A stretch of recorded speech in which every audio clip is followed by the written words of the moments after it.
When I was 7 years old, my mother and I moved to a small town in Massachusetts. It was a rough time for me as my father had just up and left a few weeks before. My mother told me that he had taken a better job somewhere. She told me that he still loved and cared about me, but even at such a young age, I understood that he had left us. It was Halloween week, and I started at my new school on the 25th of October. As a stubborn 7-year-old, I insisted on walking there by myself.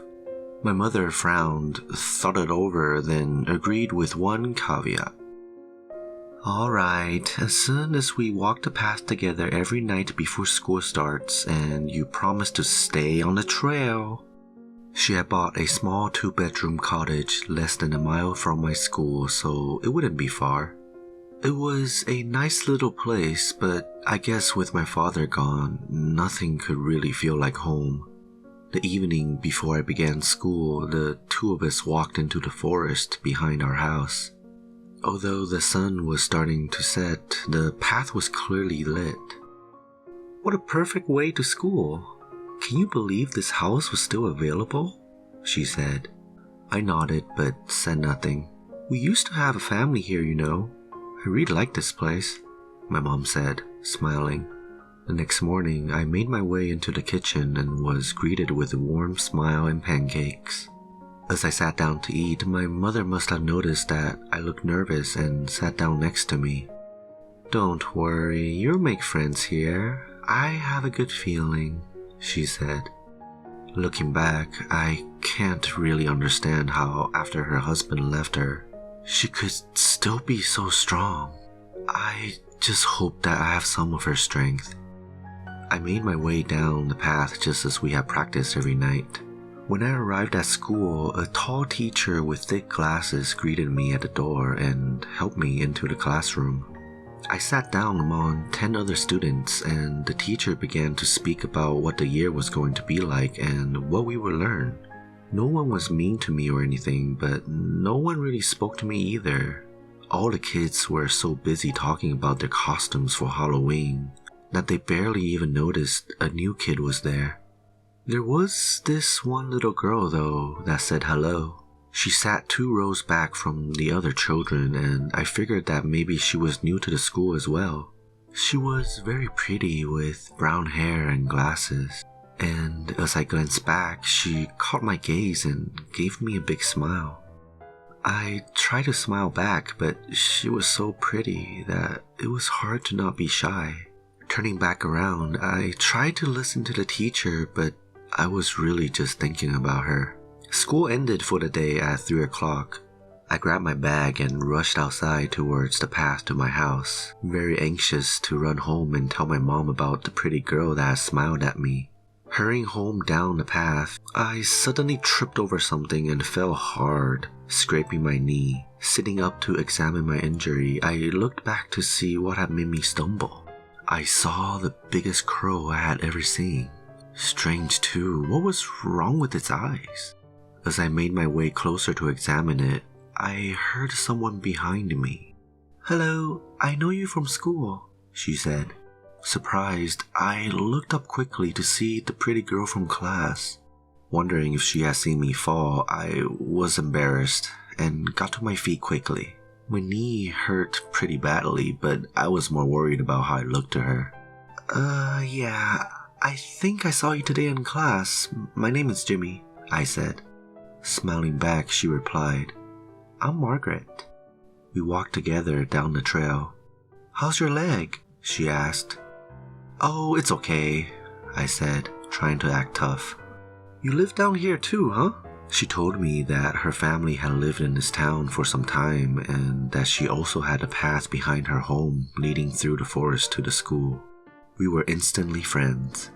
As we got to my house, she surprised me by asking, Can I see what your house looks like? You made it sound so nice. I quickly smiled and knocked on my front door.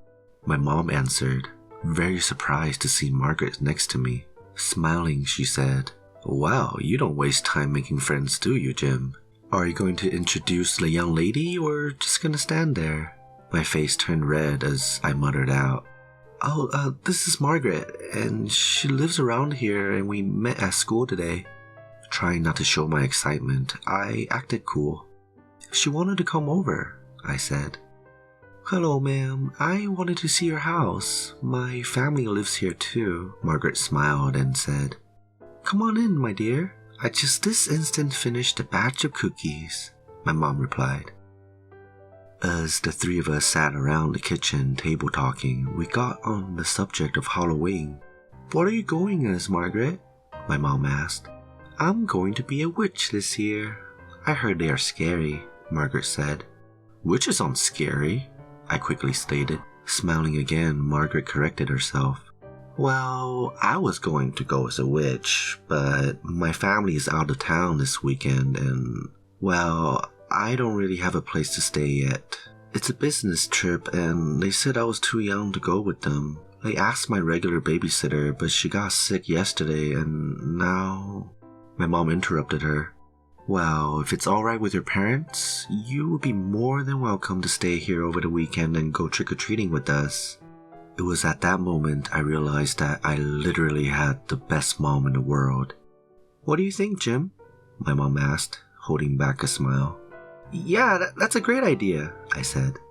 My mom drove Margaret home to meet her parents and asked them permission for her to stay at our home over the weekend. When my mom got back, I asked her how it had went. It went great, my mom said. I think her mother and aunt take care of her. They live in a beautiful little cottage down the trail. They invited me in and we talked for quite a while. Both of them thought it was a great idea. I do have one question though. You have a crush on this girl, correct? Pretending I didn't hear her, I quickly ran over to my room and closed the door. Got homework, love you, I said, a little embarrassed. That night, I tried to sleep but was too excited for Halloween. It was just a few days off and I had already made a friend. This weekend was going to be great. Thinking about how this might really be a new start, I began to notice something in the corner of my room. At first, I thought I was dreaming, but then slowly my eyes began to focus. There was a tall man with long dark hair and a gray beard. His eyes were piercing and focused. They stared unblinking out the window. My body started to tremble in fear. I hid under the blankets pretending it wasn't real and prayed he hadn't seen me. Peeking out from under, I almost screamed out of terror. He was just floating there, holding a huge axe with what looked like blood on it. I wanted to scream and run out of the room, but I was frozen. I couldn't make a sound. I don't know how I fell asleep, but when I woke up the next day, he was gone and it was like it never happened. I wanted to tell my mom, but I just couldn't for some reason. I don't know why. The week went by quickly except for every single night the man in my room would return, always holding a large axe in his hands. Some nights he would just peer out the window and other nights he would pace back and forth. I could see his mouth move but no words came out. I watched him in fear and awe, and the night before Halloween he finally turned his head and looked directly at me. He locked eyes with mine and he took a step forward. I pulled the blankets over my head and started to shake in fear. Was this real? Was I going crazy? Halloween day came and I almost told Margaret about the man in my house. I felt guilty for not telling her, but I was afraid she would think I was crazy or something. And looking forward to this weekend was the only thing I had been happy about in some time. Margaret and I went house to house that night. I tried to have a good time, but wondered what was going to happen tonight when she stayed at my house. Would the man come again? Would he see her? She asked me what was wrong and I pretended it was nothing. As we got back to my house, my mom had prepared a sleeping space for us in the living room. Margaret was going to sleep on the couch and I had a blanket spread out on the floor. We compared candy, both agreeing we were tired. My mom was sleeping in the next room and told us to wake her up if we needed anything at all.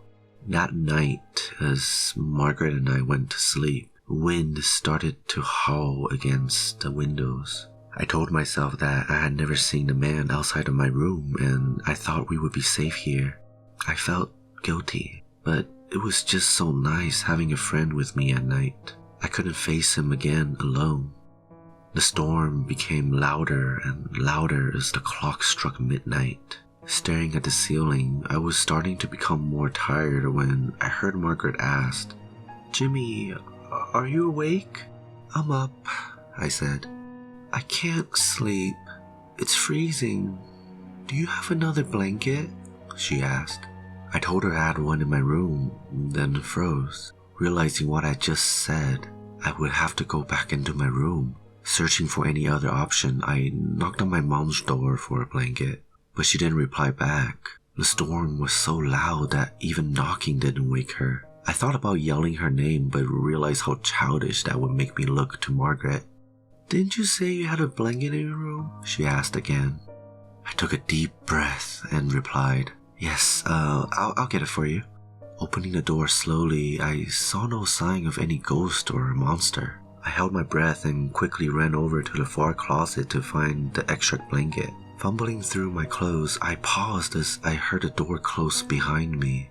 The wind now almost shook the house, and it took every ounce of my courage to turn around. There was no ghost though, it was just Margaret. "Oh, it's just you," I said. Margaret smiled and replied, "Who were you expecting, the boogeyman?" It was then I noticed that something was off about her. As she locked the door behind her, I realized she was taller than before. With the door closed, it was very dark in my room, but were her eyes always red? I thought I could see two small red dots looking back from where her eyes should be. She laughed and softly said, "You shouldn't have let me in, Jimmy." "Margaret, this isn't funny," I stammered. "I find it very funny," she said. As she made her way across the room, I saw a large knife in her hand.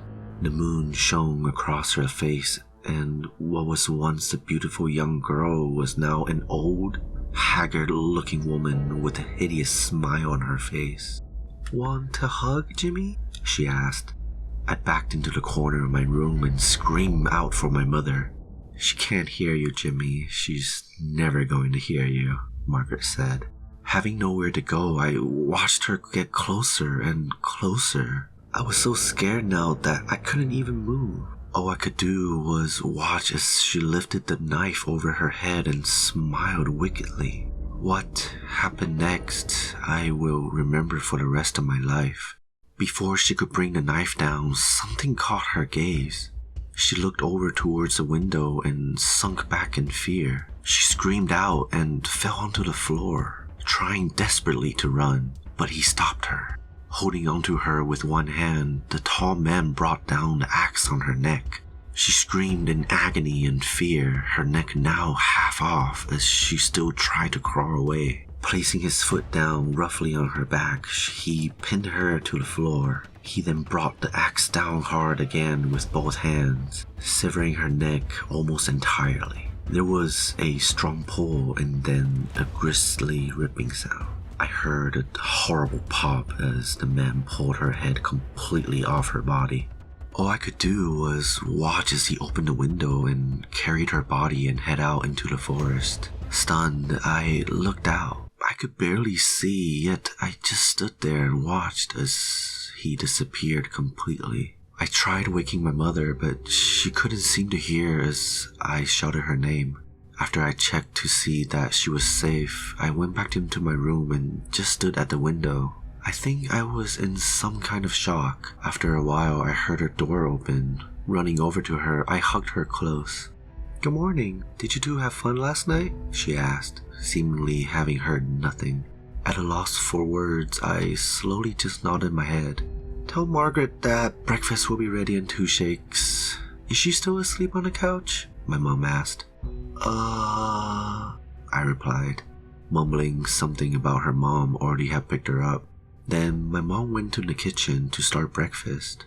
I wonder what I would say if her parents did actually show up to collect her. In the unlikely even that her parents were human, they would probably be thankful that she was gone.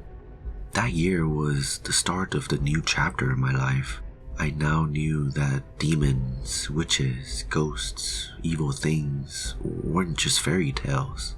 They were real. I'm older now and I have a family of my own. My son was born a few months back and I'd never spoken a word of any of this to my wife. I never found the right moment to tell her. One last thing. A few days after Halloween as a child, my mom had taken out a photo album and sat down next to me. I watched as she casually thumbed through the photos, and then I stopped her. "Who is that man?" I asked. "Him? That's your great-grandfather," she replied. I stared at the photo. It was him. I slept better after that. I would still see him from time to time staring out my window into the darkness. Margaret wasn't the last evil thing I would come across, and I now worried about the safety of my newborn son. It's Halloween night as I stand over my son's crib and stare out into the shadows of the forest beyond. I can feel something coming for us, but I don't know one thing. We aren't alone.